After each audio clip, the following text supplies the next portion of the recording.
Kung isang araw, sabay na malulunod sa ilog ang nanay mo at kabit mo, sino ang uunahin mong iligtas?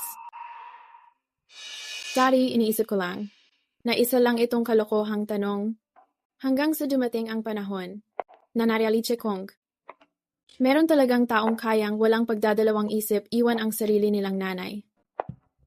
Yung biyanan kong itinuring akong tunay na anak, patay na, at nung namatay siya, yung asawa ko, anak niya, yung pinakamahal niyang tao sa mundo, abala, sa pagpapasaya ng kabit niya.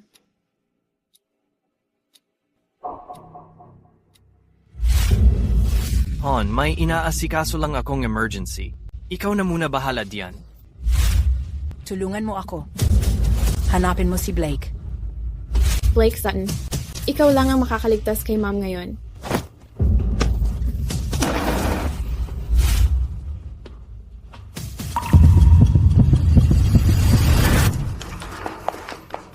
Yung pasyente, si Beth Grant, 59 anyos na siya. Inatake siya bigla sa puso. Kailangan niya ng agarang operasyon. Kontakin agad si Director Blake. Siya lang ang pwedeng magsagawa ng operasyon na to. Si Director Blake ang asawa ko. Magko-contact ko siya. Blake, sagutin mo naman ang tawag ko.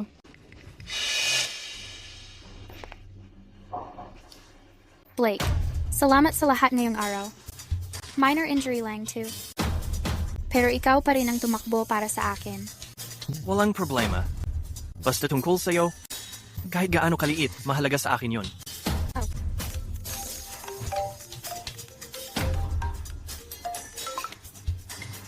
Hello, hon. Anong meron? Blake, si Mom. Thanks.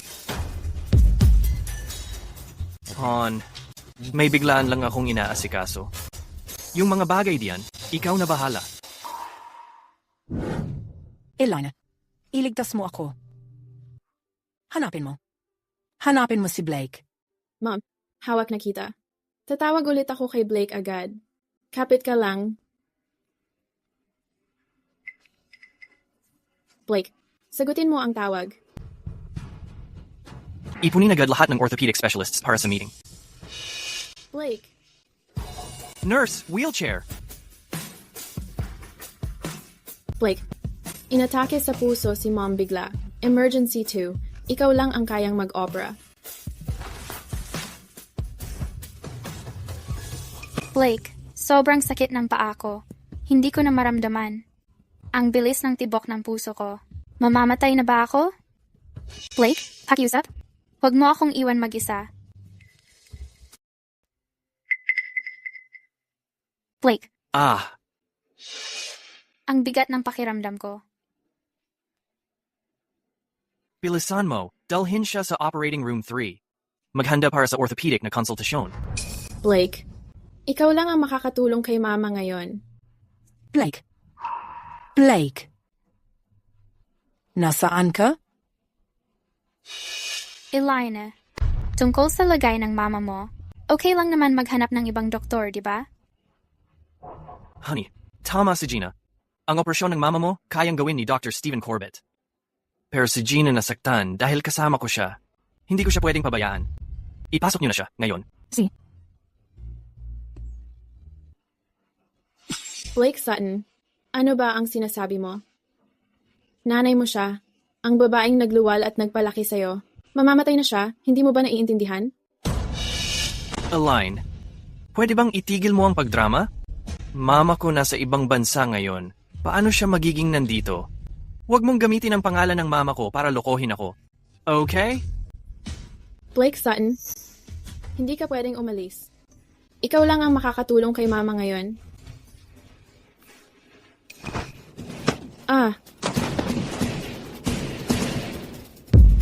Nasa ospital tayo. Tigilan mo ang pag-aaksaya ng pampublikong pondo. Blake, hindi ka pwedeng umalis.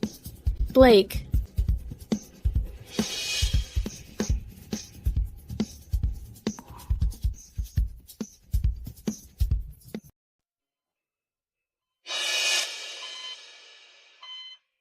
Mama, pasensya na dahil wala akong silbi.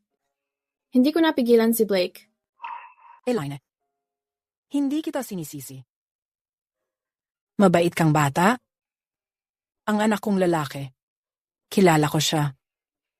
Hindi siya darating. Mama, Kasi naman, nag-aalala ako para sa iyo. Pag wala na ako, mag-isa ka na lang. Anong gagawin mo? Mama. Huwag mong sabihin yan. Magiging maayos ka. Salamat sa inyong lahat. Sa pagiging saksi ko. Ang ari-arian ko. Ang ari-arian ko ay ipagkakatiwala ng buo sa aking manugang, Elaine Foster. Lahat. Mama, kapit lang. Ibabalik ko si Blake sa iyo. Elaine. Huwag mo siyang kagalitan. Kung hindi dahil sa kanya, hindi ko sana nakilala ang napakabuting manugang na ito. Sa buhay na to, na naging nanay mo ako, nagkaroon ako ng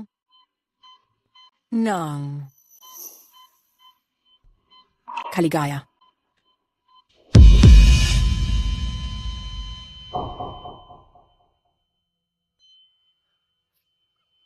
Mama!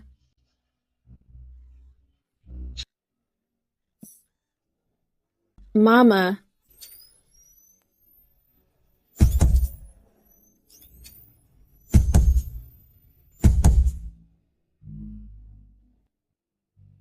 Beth, malubha na ang kalagayan ng pasyente. Sobra na ang internal bleeding sa normal na level. Kailangan ni Director Blake, sa loob ng 3 minuto, simulan ang operasyon. Ito na ang huling pagkakataong maliligtas siya. 3 minuto. Doctor, masyadong maikli ang 3 minuto. Natatakot akong kulang ang oras ko para maibalik si Blake. Sige, meron kaming isa pang gamot dito. Espesyal na inaprubahan ng Academy of Sciences. Pansamantalang pwedeng patatagihin ang kondisyon niya para makakuha ng oras pang operasyon. Basta. Gamitin mo na. Gamitin mo na ngayon. Ang problema, sobrang mahal ng gamot na to. 1 dosis, 1 milyon. At kailangan bayaran agad. 1 million. Si Blake $500 lang ang binibigay sa akin kada buwan para sa mga gastusin. Paano ko naman mababayaran yan? Doctor, ito ay isang pamana na pulseras, bigay ng biyanan ko. Pwede mo itong kunin bilang collateral. Sa natitirang gastos, babayaran ko talaga. Nagmamakaawa ako. Ibigay mo muna ang gamot. At iligtas ang nanay ko. Pero kailangan mo pa ring magmadali at hanapin si Direktor. Pansamantala lang ang epekto ng gamot. Para lang may panahon sa operasyon. Kapag natapos lang ni Director Blake ang operasyon, doon lang malalagay sa ligtas ang pasyente.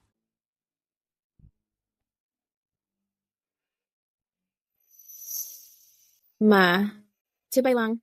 Babalik ko talaga si Blake. Blake. Si Mr. Sutton umalis na kasama yung babae. Yung babae ba asawa ni Director Blake? Gasgas lang sa binti ang meron, pero sobrang ingay niyang mag-eskandalo. Ilang oras? Lahat ng doktor sa departamento, nandun, hindi ko akalaing sobrang maalaga ni Director Blake. Kahit ang seryoso niya madalas. Uy, dahan-dahan lang. Asawa talaga ni Director Blake yung babae. Ha? Grabe, walang puso si Director Blake. Nanay niya nasa ER, asawa lang ang nag-aasikaso. Habang siya nakatutok sa iba, binubuhos ang atensyon sa kanya. Blake. Babalik ka na ngayon. Ano mang mangyari.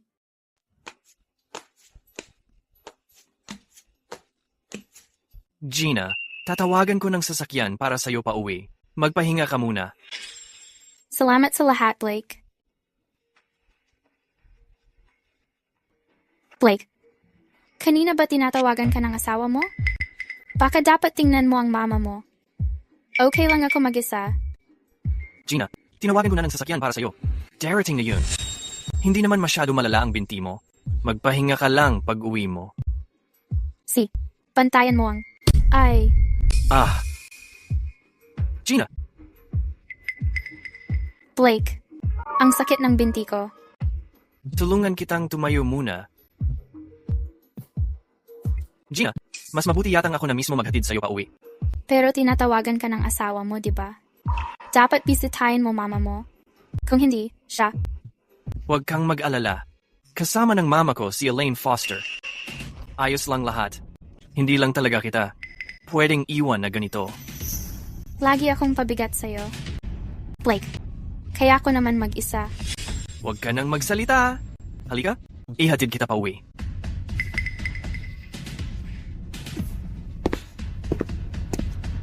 Blake.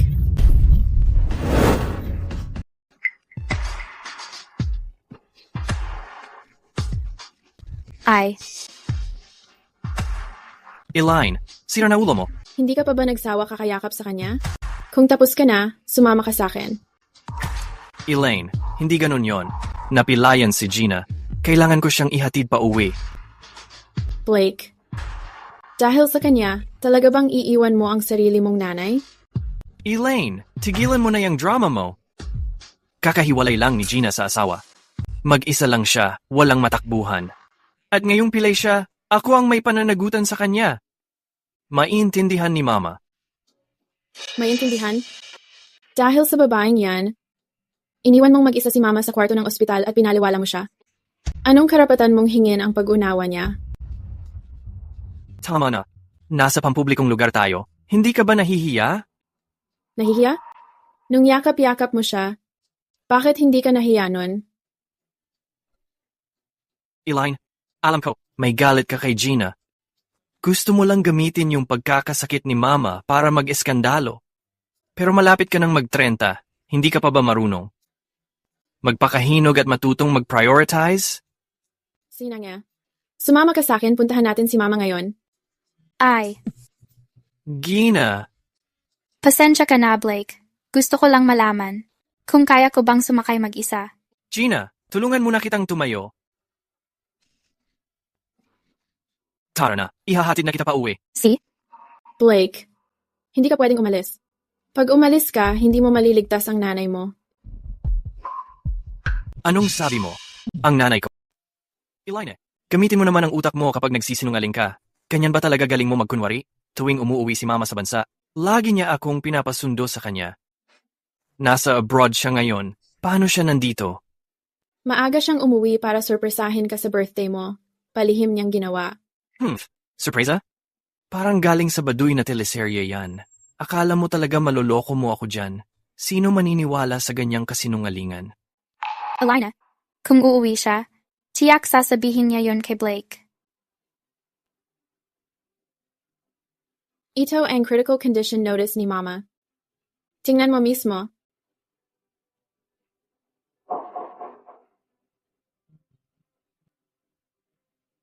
Elaine, kung magpapanggap ka, magpaka-pro ka naman. Nasaan ang galing mo magkunwari?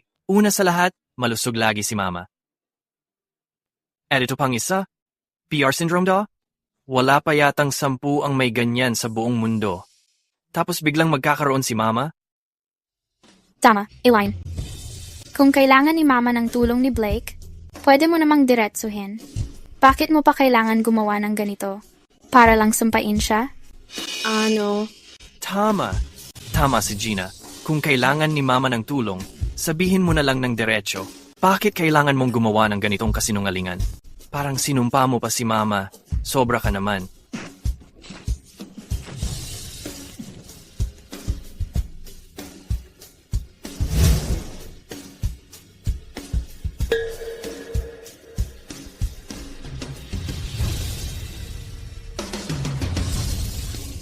Blake, wala akong oras makipagtalo sa'yo. Sama ka na sa akin sa ward ngayon. Mamamatay na si Mama, kailangan mo siyang iligtas. Alam mong hindi mo ako maloloko, kaya ngayon nagpapakita ka na lang ng eksena. Sumama ka na lang, malalaman mo naman kung nagsisinungaling ako. Eh paano kung hindi ako sumama? Siya ang sarili mong ina. Patawag mo siya mismo sa akin. Pakausap mo siya mismo. Nakakoma si Mama. Paano siya tatawag sa'yo? Wala na akong magagawa. Blake, anong kailangan para lang sumama ka? Simple lang, lumuhod ka, at humingi ng tawad sa mga kasinungalingan mo. Pwede ba yon? Ayaw mo? Di bahala na si Mama mo. Blake, nakikiusap ako. Iligtas mo si Mama.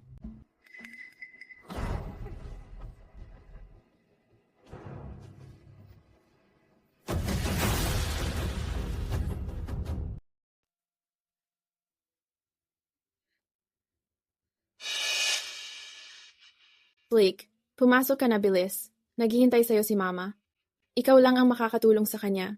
Eileen, sarado na ang pinto ng OR. Nagsimula na ang operasyon. Para saan mo ba ako niloko at pinapunta dito? Hindi pa nagsisimula ang operasyon. Binigyan lang ng gamot ng doktor para mapanatili ang kondisyon ni Mama ngayon. Nagsisinungaling ka pa rin? Ginagawa mo bang biro to? Eileen, kung gusto mong manatili si Blake sa tabi mo, sabihin mo na lang. Pinakaayaw ni Blake sa lahat ang sinungaling. Pero ikaw, Tumahimik ka.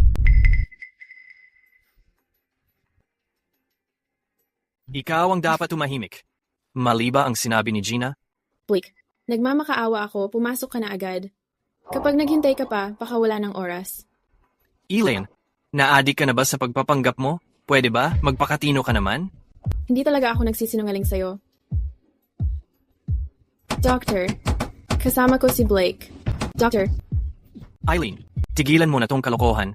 Kapag hindi ka tumigil, maniwala ka, ipaparamdam ko sa iyo ang pagsisisi.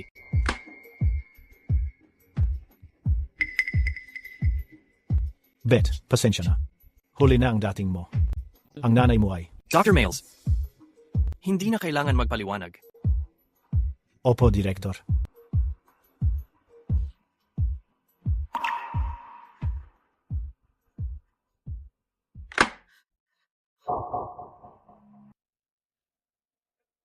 Mama. Mama. Mama. Eileen, Blake. Wala na ang mama mo, masaya ka na? Eileen, patay na siya. Tigilan mo na ang drama mo. Ganito na lang. Para sa libing ng mama mo at gastos sa lapida, ako na ang magbabayad. Sapat na ba yun? Saan ka pupunta? May pilay pa si Gina sa binti. Uuwi kami. Blake. Ikaw mismo ang pumatay sa sarili mong ina. Ngayon, ni hindi mo na siya tiningnan sa huling sandali ni tumulong sa pagsasaayos ng libing? Tao ka ba? Hindi ka ba magsisisi dito? Eileen, huwag mong minumura ang mama ko. Blake, hindi mo pa rin ako pinaniniwalaan? Buksan mo ang mga mata mo at tingnan mo. Yung nakahiga dito, sino nga ba siya?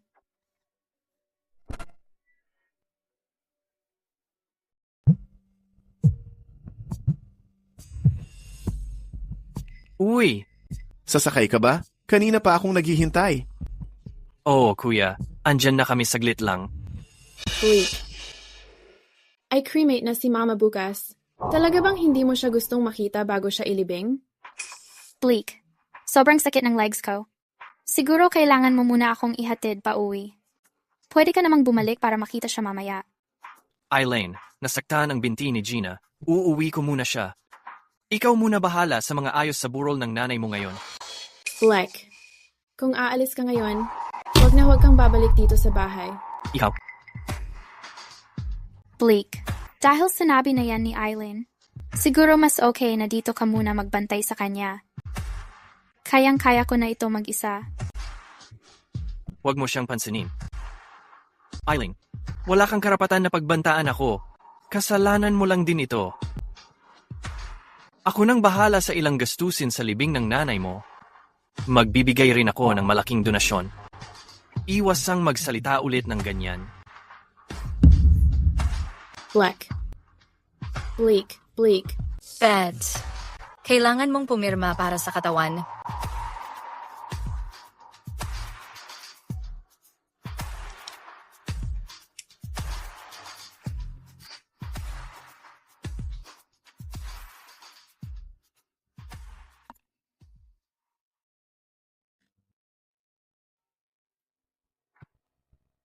Mama. Huwag kang mag-alala. Sisiguraduhin kong mapapilit ko siyang humarap para makapagpaalam. Pag hindi niya ginawa, ni isang sentimo hindi siya makakakuha mula sa mana.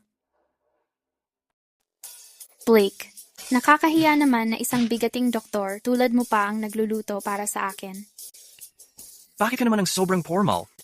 Masama ang paa mo ngayon. Umupo ka lang dyan at hintayin mo na lang ang pagkain. C.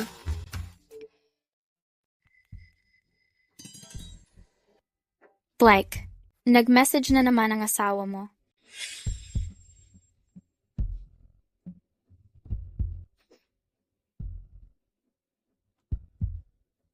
Ano na namang pinadala niya ngayon? 3 p.m. ngayon, 76 Dongshan Road. Magsisisi ka habang buhay kung di ka pupunta. Anong problema kay Elaine? Magsisisi ako habang buhay? Sa ngayon, kung hindi ako nandito kay Gina, doon ako magsisisi habang buhay. Baka kasi, nalulungkot siya kasi palagi kang nag-aalaga sa akin nitong mga araw. Baka mas mabuti pang puntahan mo na lang, kung hindi magtatampo na naman yon. Tingnan mo siya. Isa lang naman siyang plain housewife. Akala niya matatakot niya ako sa ganyan? Para sa tao na mas mahalaga dapat ang oras ko. Pero paano kung magsumbong siya sa nanay mo kung hindi ka pumunta? Tama ka. Kapag siya ang unang magdrama kay mama, siguradong kakampihan siya nun. Hindi pwede. Kailangan kong tawagan si mama. Para abisuhan siya. Huwag hayaang budol-budolin siya ni Elaine. Pasensya na. Ang tinatawagan ninyong numero ay nakapatay. Patay ang phone. Ang weird. Hindi naman pinapatay ni mama ang cellphone niya. Baka naman. May nangyaring masama sa kanya. Blake, sobra mo lang iniisip kasi nag-aalala ka. Nasa abroad ang nanay mo. Normal lang ang mahina ang signal. Huwag mo masyadong palakihin sa isip. Pero hindi naman talaga ako binabaliwala ng nanay ko sa tawag ko. Baka naunahan siya ni Elaine at nagreklamo na. Baka sobrang galit siya, kaya sinasadya niyang hindi ka sagutin. Tama, siya nga siguro. Hindi na nga marunong si Elaine sa iba. Pero pagdating sa pagiging pa-victim, number 1 talaga siya. Blake, baka dapat kausapin mo na lang si Elaine at ikaw na ang magpakumbaba. Ayusin mo muna yung gusot sa kanya. Ako? Ako pa ang magpakumbaba sa kanya? Literal na trinidor niya ako. Pag umatras pa ako ngayon, nasaan na ang pride ko? Blake, ano plano mo ngayon? Sandali, tatawag ako direkta kay Tito. Lagi naman niya akong tinutulungan. Tsaka, kahit hindi sagutin ng nanay ko ang tawag ko, tiyak sasagutin niya si Tito. Tatawagan ko na siya.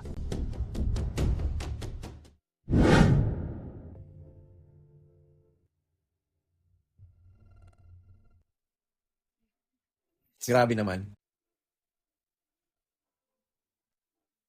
Bakit ka umalis ng ganun lang? Hindi mo man lang nahawakan ng apo mong lalaki? O apo mong babae? Pag nalaman ni Blake, siguradong masasaktan siya. Sobrang sisisihin niya yung sarili niya.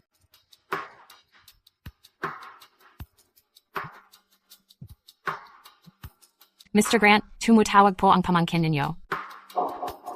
Si Blake po.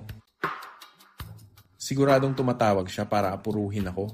Hindi ko siya sasagutin. Pupuntahan ko na lang siya mismo.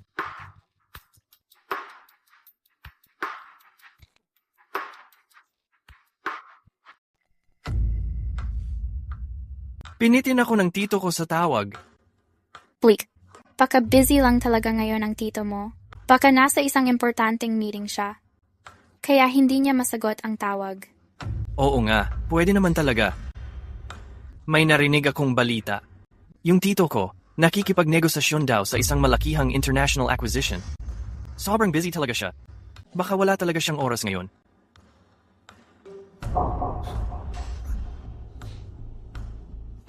Magsisend ulit ako ng mensahe kay mama.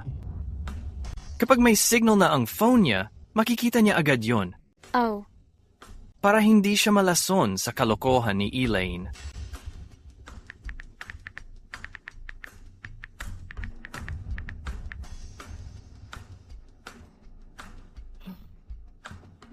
Sige na, ayos lang. Magti-3 na. Bakit hindi pa dumarating si Blake? Hindi ito pwede. Tama, bilang anak niya mismo, para sa nanay niyang mag-isang nagpalaki sa kanya, ni hindi man lang makadalo para magbigay galang. Nakakahiya iyon.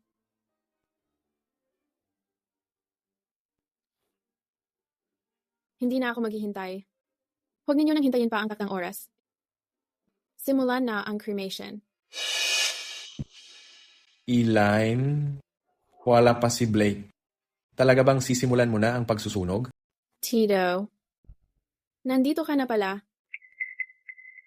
Di ba si George Grant yon? Nagpakita talaga siya. Di ba busy siya doon sa multi-bilyong pisong acquisition? Sino si George? Siya ang chairman ng Fairway Corporation. Kapatid siya ni Beth, mas bata. Madalang siyang magpakita. Hindi ako makapaniwala na nandito siya ngayon. Narinig ko mataas daw ang tingin niya kay Blake. Ano naman ang silbi ng pabor-pabor sa walang utang na loob na batang yon? Parang hayop siya na hindi man lang ililigtas ang sariling nanay. Anong sinasabi mo? Pinag-uusapan namin ang mahal mo raw na pamangkin, si Blake. Nakatayo lang siya roon habang namamatay ang nanay niya. Oo nga, pwede naman niyang iligtas si Beth, pero hindi siya gumalaw, nanood lang siya. Si Beth, mag-isa lang talaga dun sa ospital nakahiga ng matagal. Isipin mo yung sakit, tsaka yung lungkot na naramdaman niya. Elaine, totoo ba lahat ng sinasabi nila? Toto,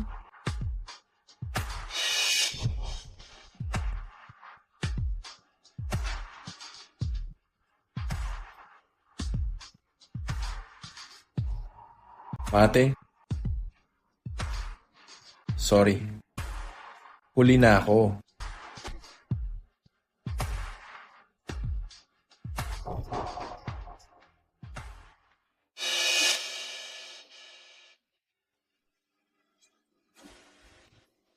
Ngayon na. Agad-agad. Dalhin niyo si Blake dito. Ngayon na. Yung batang yon. Nasaan siya? Nasaan siya?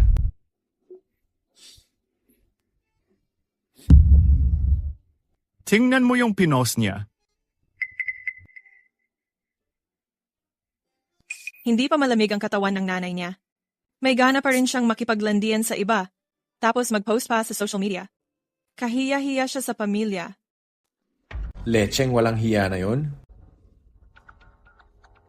Elaine, sabihin mo sa akin. Nasaan siya talaga? sinubukan kong tawagan siya kanina. Sabi niya may mas mahalaga raw siyang gagawin. Hindi siya makakarating. Mas mahalaga? Ano bang pwedeng? Mas mahalaga kaysa sa libing ng sarili niyang ina? Lecheng walang hiya. Tawagan mo siya ngayon. Gusto kong marinig mismo kung ano ba talaga ang sobrang mahalaga.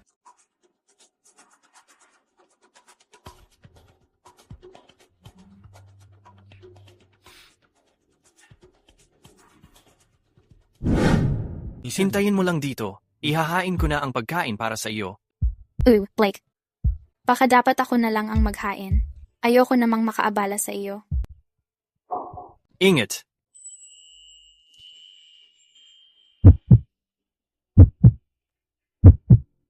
Gina, sorry, ako. Blake, ako.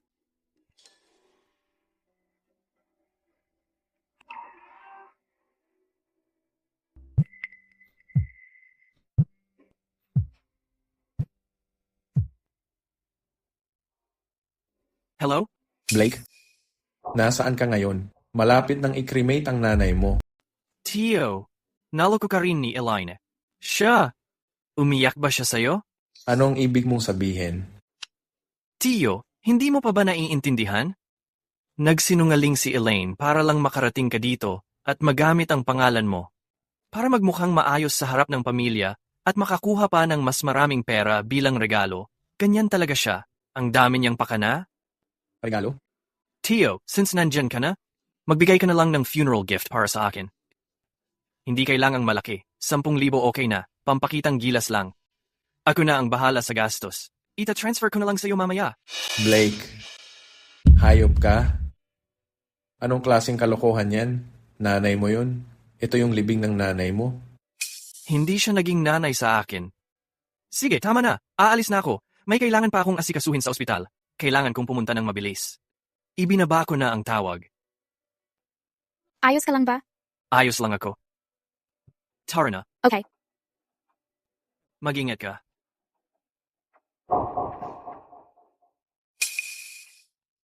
Hayop talaga yun. Ibinaba niya talaga ang tawag sa akin. Gusto ba niyang mamatay ako? Ngayon, tawagan mo si Dean agad. Sabihin mong tanggalin na si Blake. Tsaka, ipaalam mo sa buong industriya. Ang batang gaya niya, na walang pakialam sa sarili niyang nanay, hindi karapat-dapat magsuot ng puting coat. Narinig ko na halos mamatay na ang nanay niya pero hindi niya niligtas. Buong oras niya, abala siya doon sa kabit. Talagang hindi mo masusukat ang tao sa itsura lang. Mukha naman siyang matinong tao palagi, pero hindi ko akalain na kaya niyang gawin ang ganito. Grabe, totoo.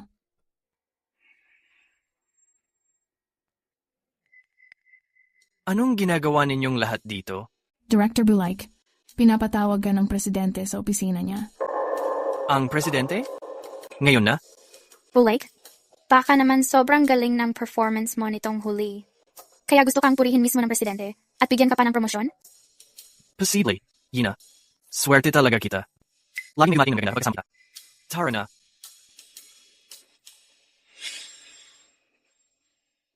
Nakita mo yon? Kadiri.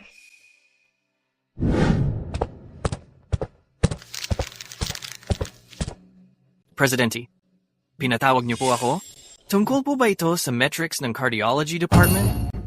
Blake, nabaliw ka na ba ng tuluyan? President, ano pong ibig niyong sabihin diyan? Ano ang ibig kong sabihin? Kakatapos lang, tumawag mismo ang tito mo sa board of directors. Bilang pinakamalaking shareholder, hiniling niya na agad-agad. Tanggalin ka sa lahat ng posisyon mo. Imposible. Si Elaine lang ang may gawa nito. Sinisiraan niya ako sa tito ko at pinuputakte ng chismis. Chismis?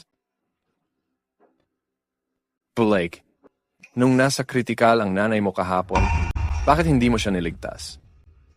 Wala ka na bang konsensya? Halos hindi ko na siya tinuturing na nanay. Blake, opisyal kitang pinapaalalahanan na simula ngayong araw, tanggal ka na sa lahat ng posisyon mo dito sa ospital na ito. 10 ng iyong lisensya, suspendido. At sasailalim ka sa malalim na investigasyon. Ang dahilan? Kawalang galang sa magulang. At napakasamang pag-uugali.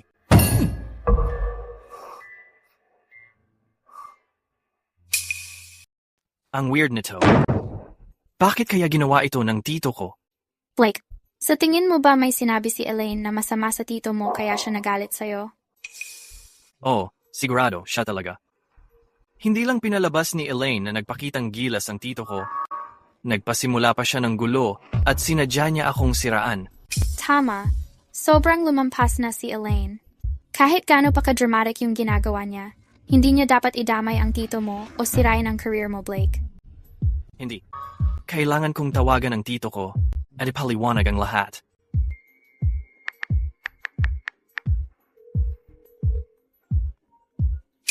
Sandali lang.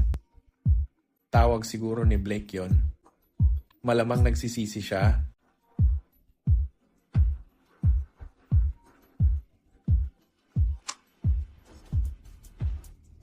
Blake. Hello, Tito. Bakit ako tinanggal ng ospital? May sinabi ba si Elaine sa'yo? Please, wag mo siyang paniwalaan. Blake Sutton. Ang mama mo ay ikakremate na sa ilang sandali. Ngayon mo lang ako tinawagan para lang sabihin tong mga bagay na to? Tito, ano ba ang ginawa ni Elaine? Blake, halimaw ka. Hello?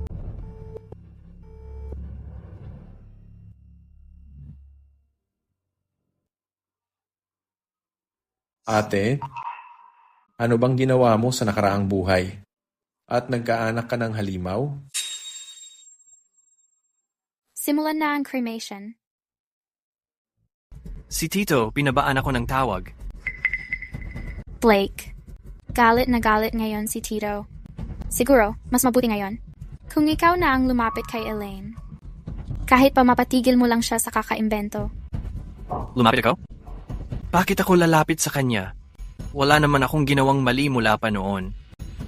Si Elaine naman talaga ang unang nagiging hindi makatarungan. Pupunta ako agad sa 76 Road para siya pa ang mag-sorry sa akin.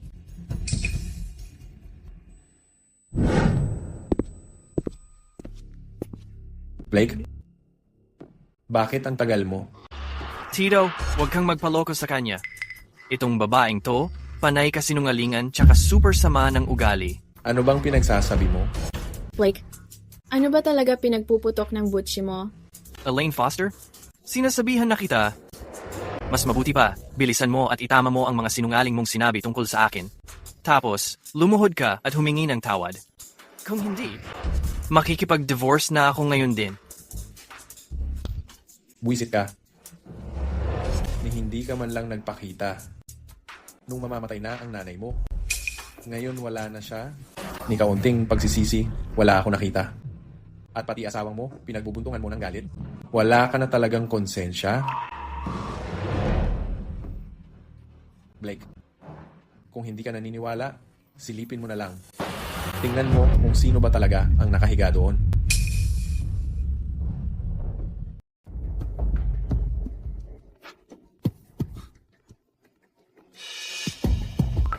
Hello. Blake, ang sakit ng dibdib ko. Hindi ako makahinga. Hindi sinasagot ni Gina ang tawag niya. Pwede ka bang pumunta sa ospital at iligtas ako? Blake. Ano?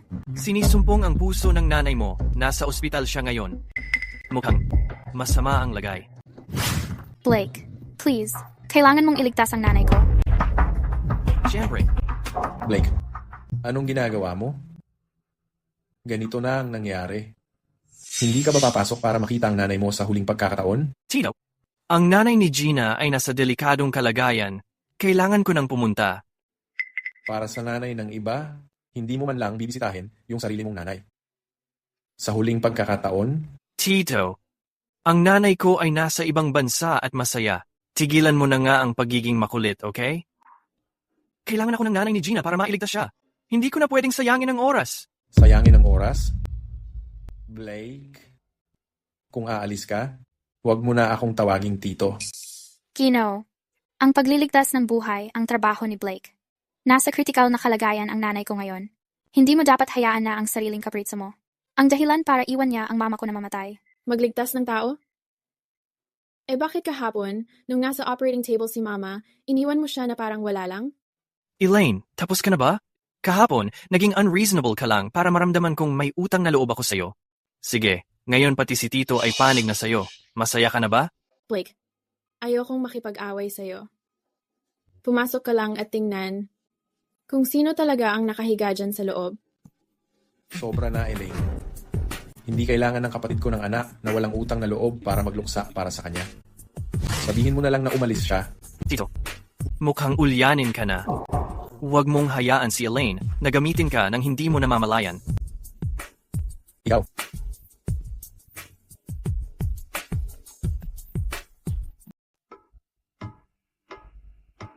Blake, ang nanay ko. Tito, Elaine, ayoko nang makipagtalo sa'yo. Ang nanay ni Gina, kailangan ako ngayon para iligtas siya. Tara na. Elaine, hiwalayan mo siya. Dapat mo siyang hiwalayan. Wala akong pamangkin na ganyan. Hayaan mo siyang mag-isa? Alina, bakit umalis si Blake? Libing ng nanay niya, talaga bang babaliwalain niya? Hindi naniniwala si Blake na talagang wala na si mama. Iniisip niya na kami ay nagsasama-sama para lokohin siya. Bigla siyang nakatanggap ng emergency call at umalis. Hindi ba natanggal sa ospital si Blake? Saan siya pupunta para sa emergency? Tito, pwede nating tingnan. Kung talagang kritikal ang nanay ni Donna Miles, gagawa tayo ng exception. At papayagan si Blake na gamutin siya ng personal bilang pribadong doktor. Gawin mo ang sinabi ni Elaine. Elena, ano ang tungkol sa huling ayos ni Mama? Naasikaso ko na ang lahat. South Hill Cemetery. Sa ikapitong araw ng pagluluksa, ililibing ang nanay ko. Dapat ba siyang abisuhan? Abisuhan tungkol saan? Yung anak na walang utang na loob. Magdadala lang ng kahiyan sa kapatid ko. Kahit sa kamatayan niya. Bago namatay si Mama, iniwan niya sa akin lahat ng mana niya. Gusto kong ibalik kay Blake.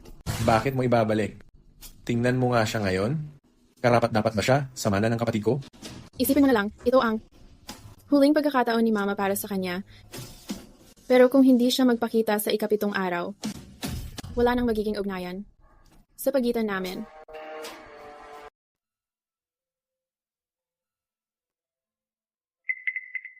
Paano mo nagawang harangin ako? Ang tito ko ang pinakamalaking shareholder ng ospital na to. Maniwala ka man o hindi, mapapaalis kita bukas. Ginoong Sutton, pasensya na po.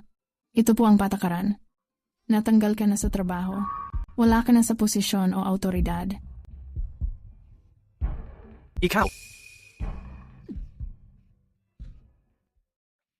Blake, tulungan mo naman ako. Ang bilis ng tibok ng puso ko, ewan ko kung bakit. ma'am, hindi po sa ayaw ko. Tulungan kayo. Pero natanggal na po ako sa ospital. Hindi ko na magagamit ang mga equipment dito. Blake, kausapin mo si Presidente. Humingi ka ng pabor sa kanya. Walang paraan. Ang tito ko ang pinakamalaking shareholder ng ospital na to. Kung hindi siya pumayag, siguradong hindi rin papayag si Presidente. Sige, tigilan muna natin to. Huwag kang mag-alala, Blake. Babalik muna kami ni Gina sa kwarto para magpahinga. Isipin mo kung may ibang paraan pa.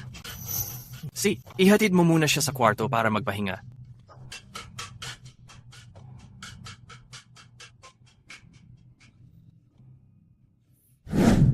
Gina, bakit mo ako pinapagawa?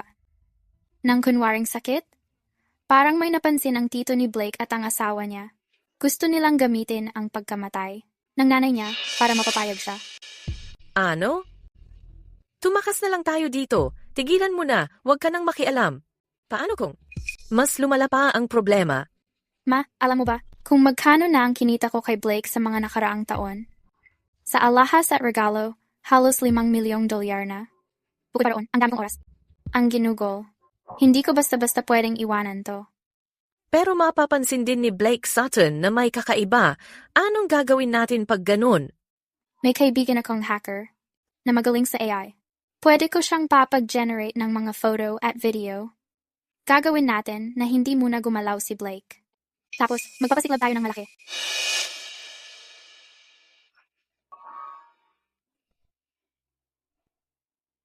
Pakicheck siya agad. Hindi maganda ang pakiramdam ng puso.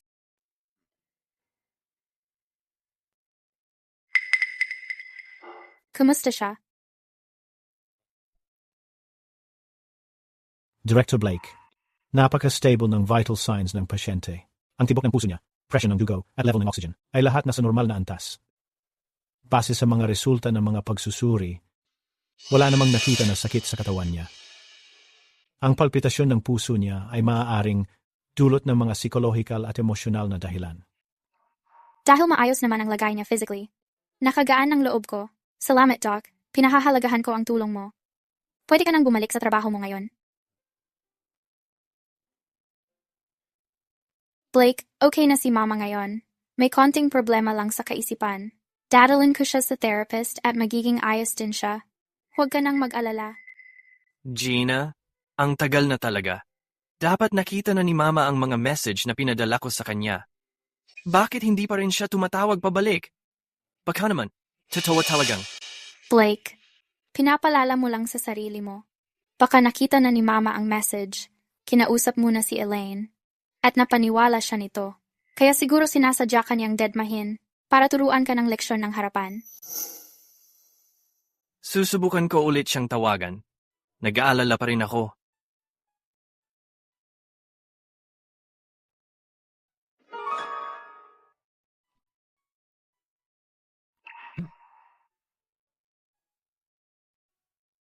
Alam ko na eh. Wala talagang problema kay Mama. Wala naman palang katotohanan yung sinabi ni Elaine. Hayop talaga siya.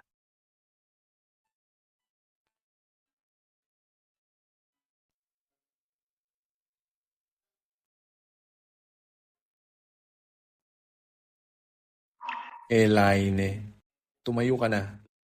Palagi kang abala nitong mga nakaraang araw. Lahat ng ginagawa mo, mag-isa ka lang. Kahit bakal ka pa, mapapagod ka pa rin. Ayos lang ako, Tito.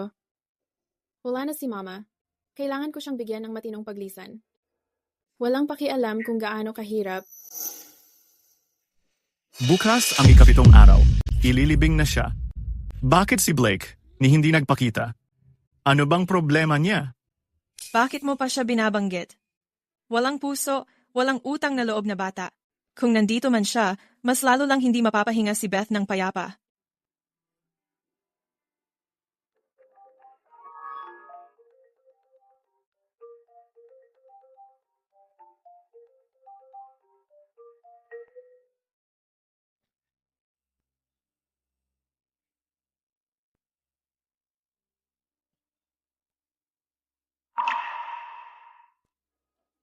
Sa wakas, napag-isip-isip mo rin. Oh, napag-isip-isip ko na. Bukas, babalik na si Mama. Sakto birthday niya, Ika, 60. Magpa-party ako para sa kanya. Ikaw ang bahala sa lahat ng preparasyon. Dapat bongga ito. Maganda dapat ang dating. Ano ang sabi mo? Birthday party para kay Mama? Oh, tama. Yung party bukas, ayusin mo ng mabuti. Lahat ng kaguluhan mo dati, mapapawi na. Gusto mo pa rin bang mag-apologize ako? Gumawa ka ng eskandalo, pinatanggal mo ako sa ospital. Sinira mo ang pangalan ko. Hindi ba dapat ikaw ang mag-apologize? Sige. Bukas ng umaga, alas 9. Fairway Hotel. Sige, matalino ka. Tandaan mo, huwag mong guluhin to. At huwag kang magpasikat. Blake, ginagawa mo to? Hindi ba sobra para sa kanya? Sobra? Siya ang nagpasimula ng lahat. Siya na rin ang maglilinis. Anong sobrang tungkol doon? Kung hindi ko siya bibigyan ng leksyon ngayon, makakalimutan niya kung saan siya nararapat dito sa bahay. Pero, Gina, pagkatapos niyang humingi ng tawad bukas, diborsyo na kami sa harap ng lahat. Tapos, ikaw na ang magiging asawa ko. ang saya naman noon. Blake, tayo na talaga.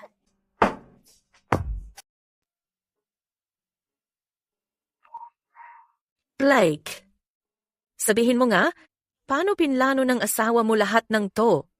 Angket hole lang ang nire-reserve niya. Yung ibang bagay? Kayo na ni Gina ang bahala. Oy, wag mo akong painitin ng ulo. Bahala ka na nga. Sa totoo lang, nag-message lang nanay ko sa akin. Sabi niya, aayusin na raw niya yung trip niya pa uwi. Darating siya ngayon.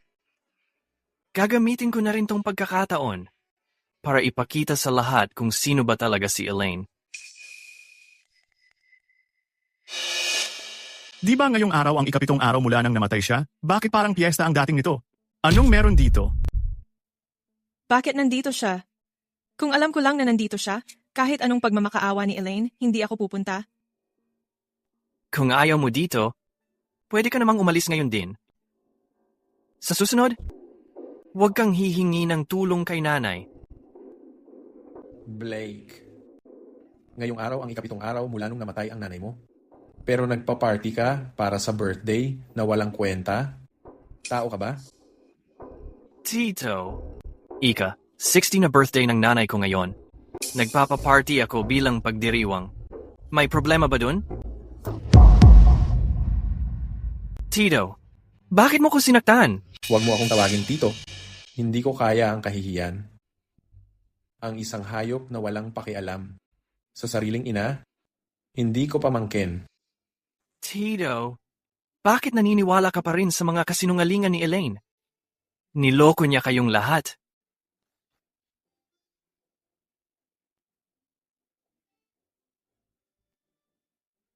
Dahil nandito na rin kayong lahat, ako, si Blake Sutton, may sasabihin ako.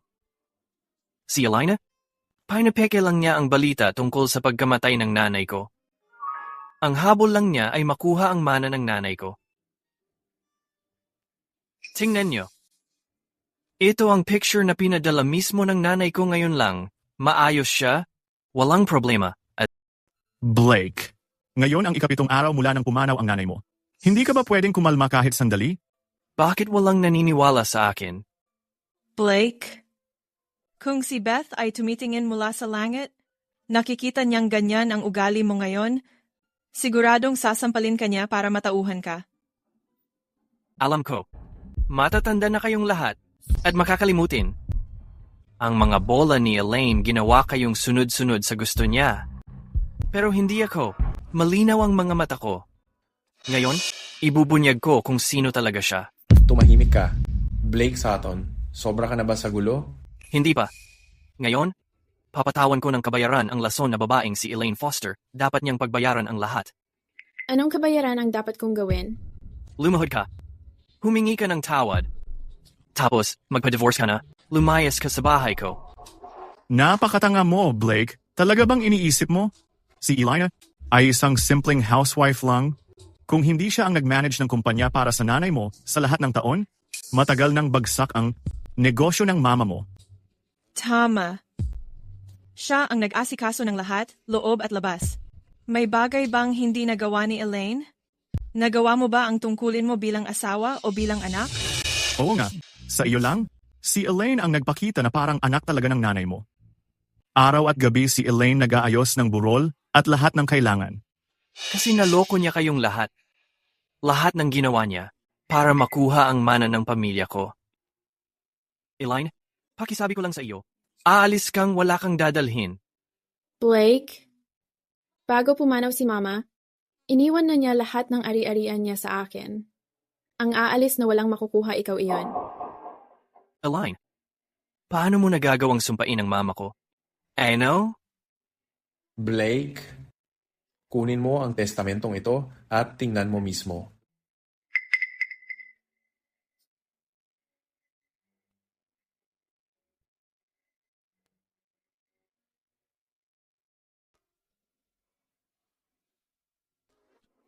Imposible.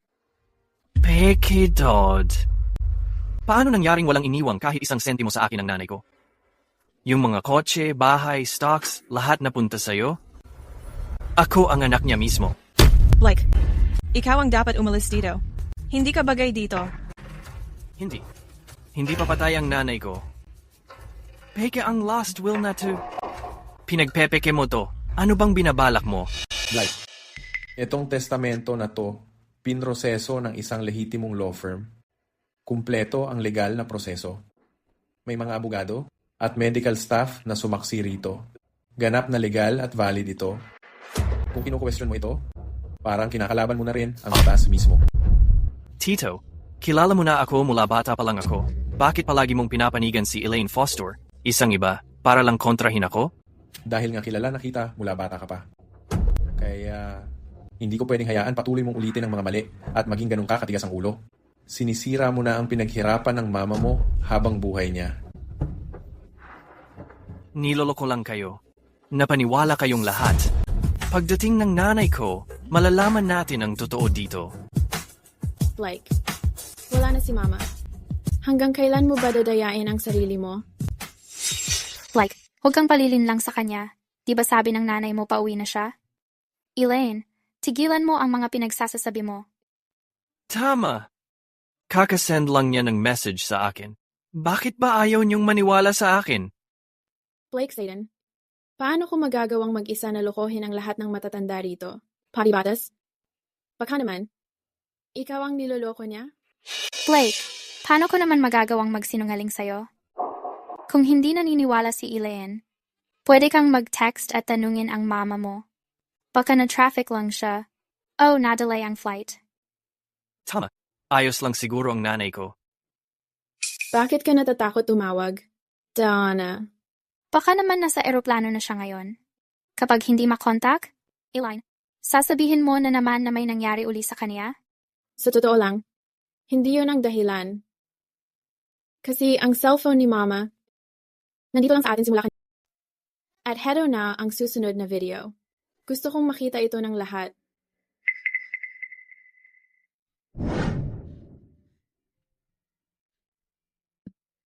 Tinatawagan si Blake. Tulungan mo ako. Ito, hindi ito posible. Kailan nangyari to? Kailan? Habang nilalambing mo ang kabit mo dahil lang sa maliit na galos sa paa niya, pinubuhat mo siya sa orthopedic ward at binabaha mo siya ng pag-aalala. Nasa hospital bed si Mom. Hinihintay na iligtas siya ng nag-iisa niyang anak. Ang dami mong pagkakataon para magbago, pero pinili mong baliwalain yon. Blake, ikaw ang pumatay kay Mom. Mom, nagkamali ako. Isa akong gago. Isa akong halimaw. Isa akong napakamasamang anak. Elaine Foster, nagkamali ako. Nabigo ko si Mom at nabigo rin kita. Huli na para. Sabihin ang mga bagay na to ngayon.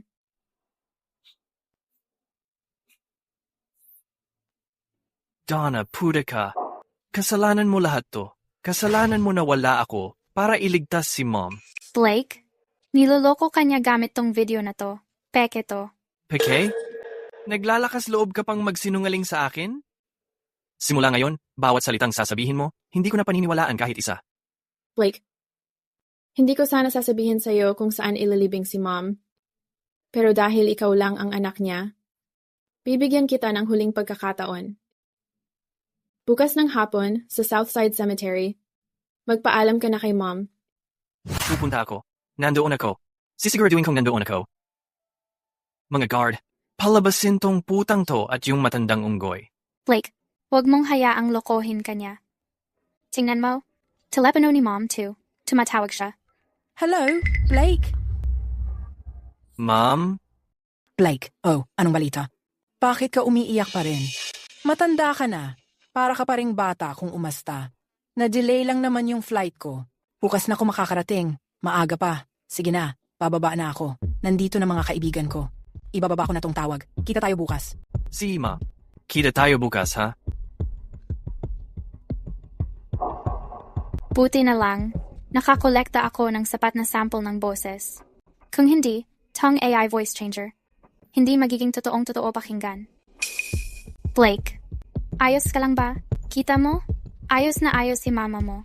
Tama, Blake. Kung di tumawag si mama mo, napaniwala ka na siguro niyan.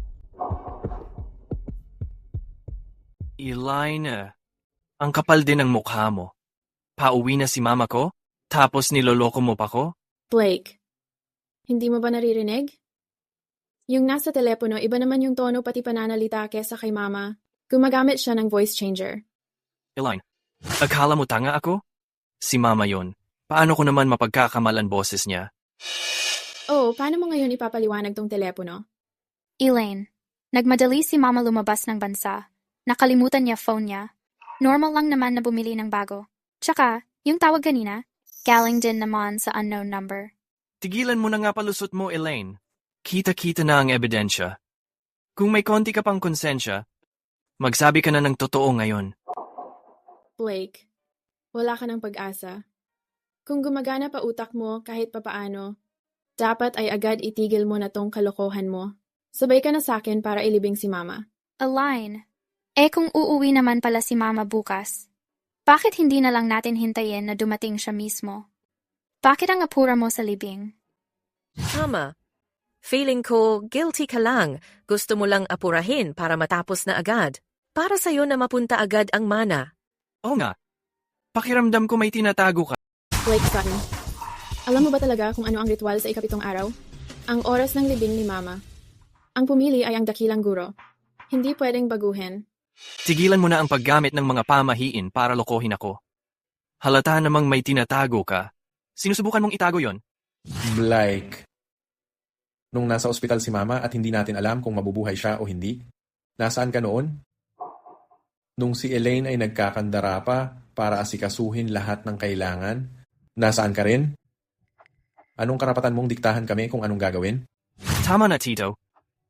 Tigilan na ang pagsama-sama para lokohin ako. Blake. Tingnan mo si Tito. Tingnan mo kung gaano siya naguguluhan dahil sa iyo. Hanggang ngayon, ayaw mo pa ring maniwala sa akin? Ang alam ko lang ay yung fact. Na si Mama, kakatawag lang sa akin. Okay siya, walang problema. Huwag mo nang subukang lokohin ako ulit. Gina, Tarna, itong mga tao. Ayaw ko na silang makita kahit isang segundo pa. Blake, Kung lalabas ka ng pinto ngayon, mula sa punto na ito, ang kasal natin tapos na, walang balikan. Ako at si Mama, hindi na magkakaroon ng anumang koneksyon sa'yo kailanman.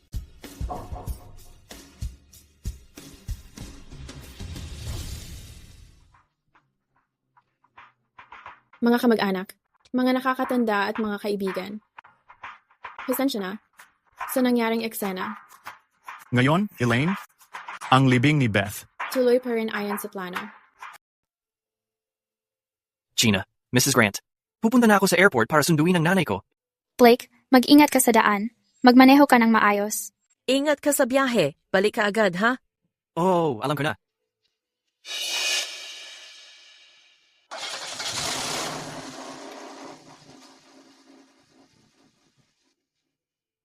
Gina, dapat umalis na rin tayo. Paano kung makarating na si Blake sa airport, tapos hindi niya mahanap ang nanay niya at tayo ang hanapin niya? Saan mo balak pumunta? Alam mo ba kung gaano kalaki ang utang ko? Milyon-milyong piso ang interest.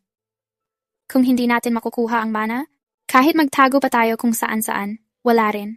Pero si Blake, wala siyang nakuha kahit sentimo sa mana. Ang tito niya at asawa ng tito niya talagang laban sa kanya. Wala na siyang pera ngayon. Baka wala nga siyang nakuha sa mana. Pero meron pa rin naman siyang shares sa sarili niyang kumpanya. Hindi pa opisyal na inanunsyo ni Elaine Foster ang pagkamatay ni Beth Grant. Pwede nating ilipat ang assets niya sa shell company na nirehistro ko, Nirehistro Shell Company. Pagdating ng panahon, si Elaine, puro walang laman na shell company na lang ang matitira. Papayag kaya si Blake? Wala siyang pagpipilian.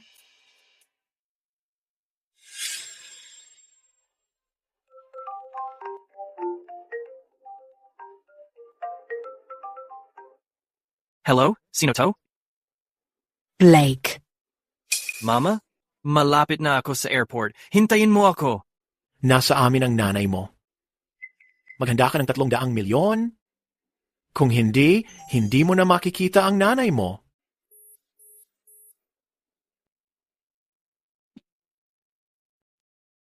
Director, kwentahin mo nga agad para sa akin? Yung liquid assets ng kumpanya, yung mga shares ko, at magkano ang makukuha ko kung ibebenta ko agad? Magkano ba ang usapan dito? Mga nasa 300 milyon. Ayos. I-liquidate mo agad lahat niyan para sa akin. Isang bagay pa. I-transfer mo lahat sa account na 2. Blake. Bago namatay si Mama, na-transfer na niya sa akin ang kumpanya. Ako na ang chairwoman ngayon. Kung wala akong pahintulot, wala kang karapatang galawin ang assets ng kumpanya. Elaine. Hindi pa patay si Mama. Yang peke mong testamento, wala yang silbi. Buleg, magpakatino ka. Wala na ang mama mo. Nandyan siya sa sementeryo sa bandang timog. Kayo ang hindi nag-iisip ng tama. Kayo ang naloloko ngayon. Ibebenta ko ang kumpanya ngayong araw. Gagamitin ko ang pera para iligtas si Mama. Blake Sutton, simula pa lang, lokohan na to. Hindi mo ba nakikita? Elaine Foster, tigilan mo na akong pagsisinungalingan. Director Zhang, gawin mo lang eksakto ang sinabi ko. Sige, bilisan mo. Director Zhang, balik ka na muna sa trabaho. Tatawagin kita mamaya para sa meeting ng board para ayusin to. Opo, ma'am. Elaine, sinasaktan mo ang mama ko. Alam mo ba yon? Blake, di ba may mga liquid assets ka pa? Isama mo na rin yung mga shares mo. Pwede natin unahin bayaran yung mga nag-kidnap. Kalmado lang. Kailangan natin makadiskarte pa para maba oras. Tama. Kaya natin to. Kaya natin to. Ito yung kasunduan sa paglipat ng assets. Pag pinirmahan mo, pagsasamahin ko agad lahat ng assets mo para maiproseso ko agad. Blake, hindi mo pa ba nakikita ang motibo ni Donna? Anong motibo meron ako? Elaine, lagi akong nasa tabi ni Blake. Ang gusto ko lang, mailigtas ang mama mo. Tama yan. Hindi kailanman magsisinungaling sa akin si Gina. Lahat ng ginagawa niya para sa akin at kay mama ko. Blake, pagsisihan mo sa pagpinirmahan mo. Blake Sutton, grabe ang tanga mo. Handa na ang kontratang pang-emergency. Nakalculate na nila lahat. Hindi mo ba nakikita yon? Nilason ka ba? O na-brainwash? Ginawa ko to para sa nanay ko. Ano bang mali ko? Hindi ka lang tumutulong. Lagi mo pa akong pinipigilan. Paano ka naging ganito kawalang puso? Blake, bilisan mo at pirmahan mo na. Pag napirmahan mo to, maliligtas natin siya. Oh, Blake, pag pinirmahan mo to, masisira lahat ng pinaghirapan ni Mom. Blake, nagpapalipas lang siya ng oras.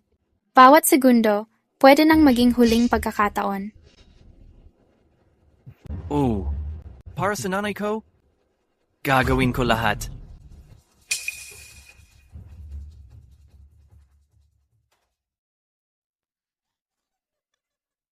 Tapos na. Bilyonaryo na ako ngayon. Ha ha ha. Gina, anong ibig mong sabihin? Hindi ka ba kakakumpirma lang? Natutulong ka sa Ken para mailigtas si Mom? Mailigtas si Ma'am? Blake Sutton. Sobrang tanga mo talaga. Lahat ng sinabi ni Elaine, totoo mula pa noon.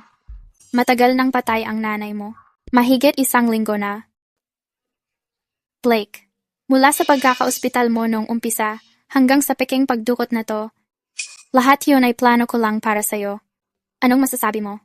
Magaling akong umarte, di ba? Ha ha ha. Imposible yan. Yung mga text galing kay Mama, pati phone calls? Pinagawa ko yon sa isang hacker gamit ang AI.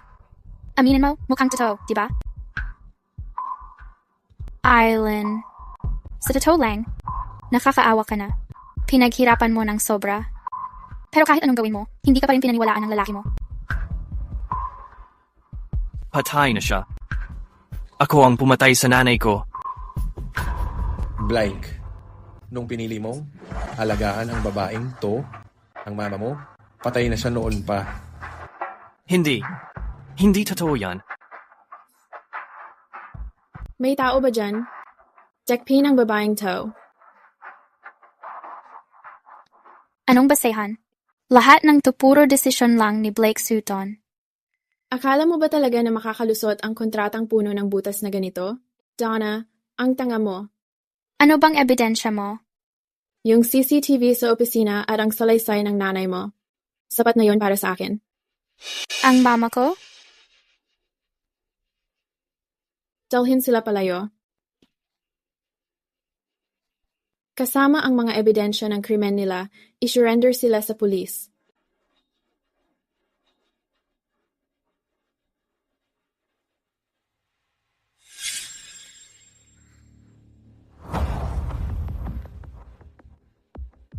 President Foster, ayon sa utos mo, nahuli na sa ibang bansa ang hacker na tumulong kay Donna. Inaayos na ang proseso para maipa-deport.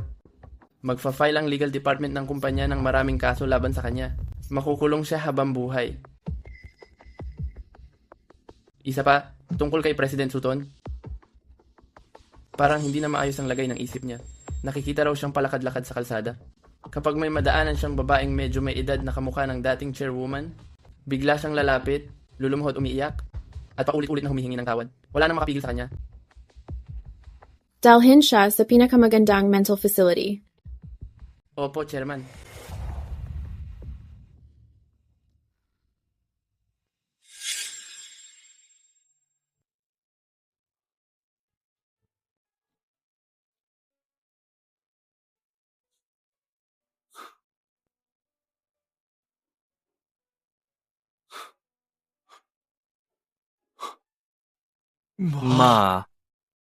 Ma.